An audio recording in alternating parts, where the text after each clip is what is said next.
Hi friends, ನೀವು ನೋಡ್ತಿದ್ದೀರಾ ಆನು ಡಿಸೈನರ್ ಬೋಟಿಕ್ನ. ನೀವು ಇದೇ ಮೊದಲು ನನ್ನ ಚಾನಲ್ ನೋಡ್ತಾ ಇದ್ದೀರಾ ಅಂದರೆ ಸಬ್ಸ್ಕ್ರೈಬ್ ಮಾಡಿ, ಶೇರ್ ಮಾಡಿ, ಲೈಕ್ ಮಾಡಿ, ಪಕ್ಕದಲ್ಲಿರೋ ಬೆಲ್ ಐಕನ್ನ ಪ್ರೆಸ್ ಮಾಡಿ, ಆಲ್ ಅಂತ ಸೆಲೆಕ್ಟ್ ಮಾಡಿ. ನಂದು ಯಾವುದೇ ಹೊಸ ವಿಡಿಯೋ ಬಂದ್ರೂ ನಿಮಗೆ ನೋಟಿಫಿಕೇಷನ್ ಬರುತ್ತೆ. ಓಕೆ, ಈಗ ವಿಡಿಯೋ ಸ್ಟಾರ್ಟ್ ಮಾಡೋಣ. ಇವತ್ತು ಬಂದುಬಿಟ್ಟು ನಾನು ಸ್ಕ್ವಯರ್ ನೆಕ್ಕಿಗೆ ಥ್ರೆಡ್ ಪೈಪಿಂಗ್ ಮಾಡೋದು ಹೇಗೆ ಅಂತ ತೋರಿಸ್ತಾ ಇದ್ದೀನಿ. ಅದಕ್ಕಿಂತ ಮುಂಚೆ ಥ್ರೆಡ್ ಪೈಪಿಂಗ್ ಮಾಡ್ಕೊಳ್ಳೋದಕ್ಕೆ ಈ ರೀತಿ ಸಿಂಗಲ್ ಫುಟ್ ಬೇಕು. ಇದರಲ್ಲಾದರೆ ಪರ್ಫೆಕ್ಟಾಗಿ ಈ ರೀತಿ ಸಿಂಗಲ್ ಫುಟ್ಟಲ್ಲಿ ಪರ್ಫೆಕ್ಟಾಗಿ ಪೈಪಿಂಗು ನೀಟಾಗಿ ಬರುತ್ತೆ. ನೋಡಿ, ಈ ಥರ ಇರಬೇಕು.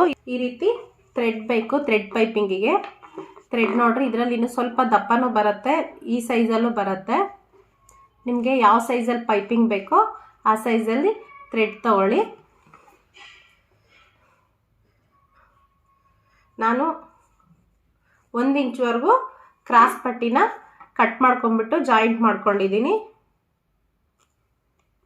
ಈ ರೀತಿ ಕ್ರಾಸ್ ಪಟ್ಟಿ ತಗೊಂಡು ಜಾಯಿಂಟ್ ಮಾಡ್ಕೊಂಡಾದ್ಮೇಲೆ 1 ಇಂಚ್ವರೆಗೂ ಇರಬೇಕು. ಅದಾದಮೇಲೆ ಈ ರೀತಿ ಇಟ್ಕೊಂಡ್ಬಿಟ್ಟು 2 ಫೋಲ್ಡ್ ಮಾಡಿ ಮಧ್ಯದಲ್ಲಿ ನೀಟಾಗಿ ನೋಡ್ಕೊಂಡ್ಬಿಟ್ಟು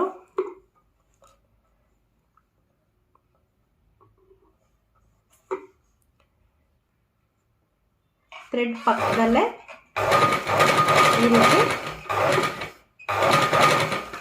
ಈ ರೀತಿ ಥ್ರೆಡ್ ಪಕ್ಕದಲ್ಲೇ ಹೊಲಿಗೆ ಹಾಕೊಳ್ಳಿ.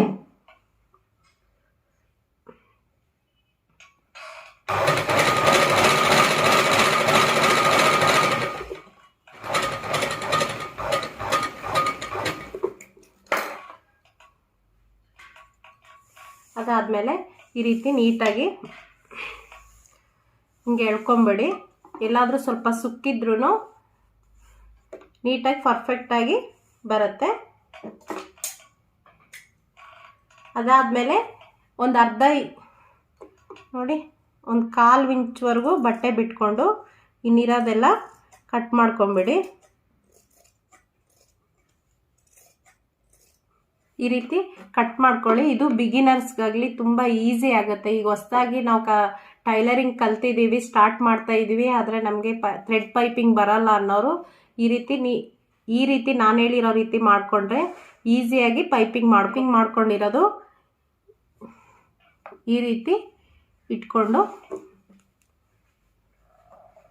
ನೀಟಾಗಿ ಪಕ್ಕದಲ್ಲೇ ಒಂದು 1/4 ಇಂಚಿಗೆ ಲೆವೆಲ್ ನೋಡಿಕೊಂಡು ನೀಟಾಗಿ ಹೊಲಿಗೆ ಹಾಕ್ಕೊಳ್ಳಿ.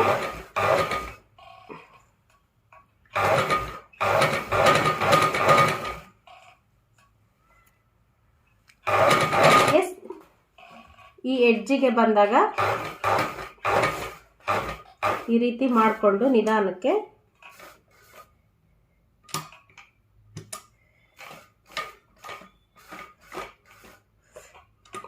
ಈ ಎಡ್ಜಿಗೆ ಬಂದಾಗ ಈ ಥರ ಓಪನ್ ಮಾಡಿಕೊಂಡು ನೀಟಾಗಿ ಈ ಥರ ಟರ್ನ್ ಮಾಡ್ಕೊಳ್ಳಿ.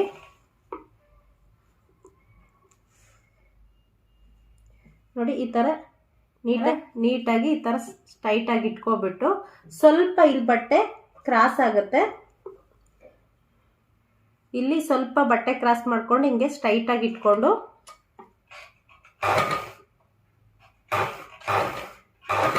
ಹಿಂಗೆ ನಿಧಾನಕ್ಕೆ ಹೊಲಿಗೆ ಹಾಕ್ಕೊಳ್ಳಿ.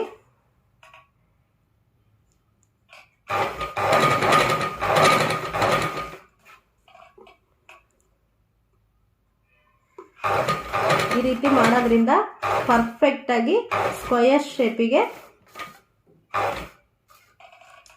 ಬರುತ್ತೆ.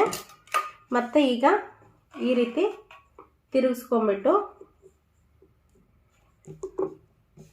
ಈ ರೀತಿ ಸ್ಟ್ರೈಟ್ ಮಾಡ್ಕೊಬಿಡಿ.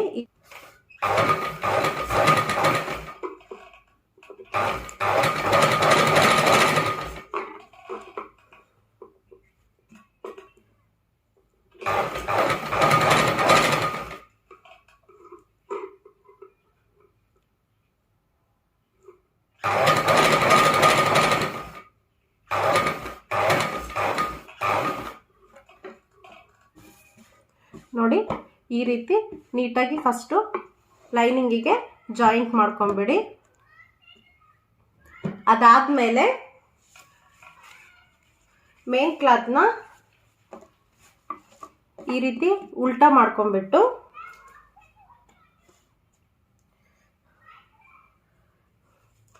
ಆಮೇಲೆ ಇದ್ಗೂ ಒಳಗಡೆ ಬರಬೇಕು. ಇದು ಏನಿದೆಯೋ ಕ್ಲಾತ್ ಈ ಥರ ಒಳಗಡೆ ಬರಂಗೆ ಮಾಡಿಕೊಂಡು ಮೇನ್ ಕ್ಲಾತಿಗೆ ಹಿಂಗಿಟ್ಬಿಟ್ಟು ಫಸ್ಟ್ ಈ ರೀತಿ ಎಡ್ಜಿಗೆ ಒಂದು ಆ ಹೊಲಿಗೆ ಮೇಲ್ಗಡೆನೆ ಒಂದು ಹೊಲಿಗೆ ಹಾಕ್ಕೊಳ್ಳಿ.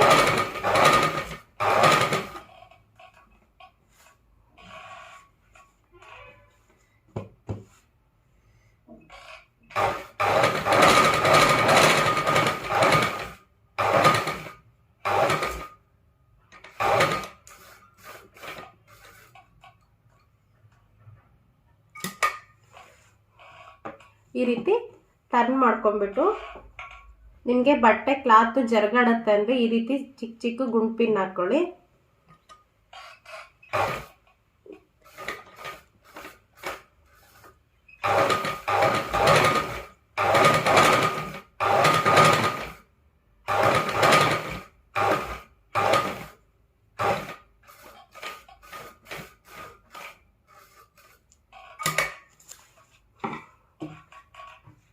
ನಾನು ಹೇಳಿರೋ ರೀತಿ ನೀಟಾಗಿ ಮಾಡ್ಕೊಂಡ್ರೆ ನೀವು ಬಿಗಿನರ್ಸ್ ಆಗಲಿ ತುಂಬ ಈಸಿಯಾಗಿ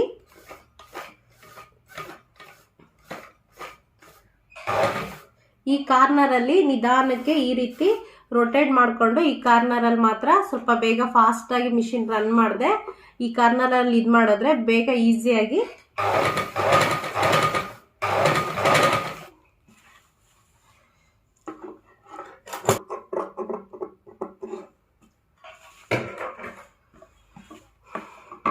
ಈಗ ಈ ಕಾರ್ನರಲ್ಲಿ ಚಿಕ್ಕ ಚಿಕ್ಕದು ಈ ಥರ ಜಾಸ್ತಿ ಎಲ್ಲ ಚಿಕ್ಕದಾಗಿ ಎಡ್ಜಿಗೆ ಒಂದು ಹಿಂಗೆ ಸ್ವಲ್ಪ ಎಡ್ಜಲ್ಲಿ ಕಟ್ ಮಾಡ್ಕೊಳ್ಳಿ. ಸ್ವಲ್ಪ ಈ ಕಾರ್ನರಲ್ಲಿ ನೋಡಿ, ಸ್ವಲ್ಪ ಜಾಸ್ತಿನೂ ಕಟ್ ಮಾಡಬೇಡಿ. ಈಗ ಅದಾದಮೇಲೆ ಈ ರೀತಿ ಓಪನ್ ಮಾಡಿಕೊಂಡು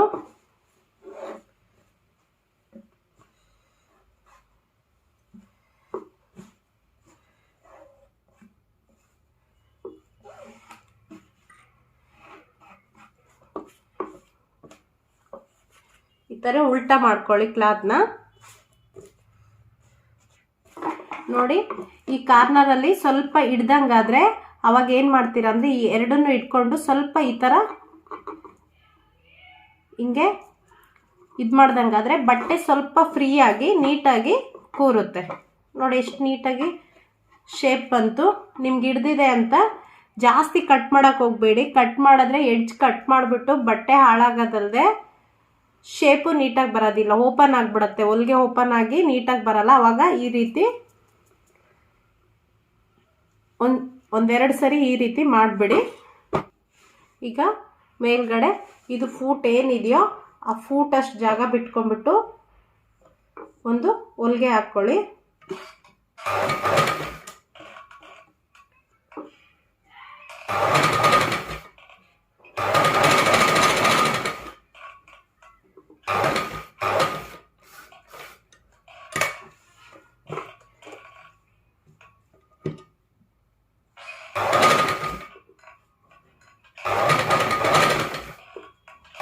ನೋಡಿ ಎಷ್ಟು ಪರ್ಫೆಕ್ಟಾಗಿ ಶೇಪ್ ಬಂದಿದೆ.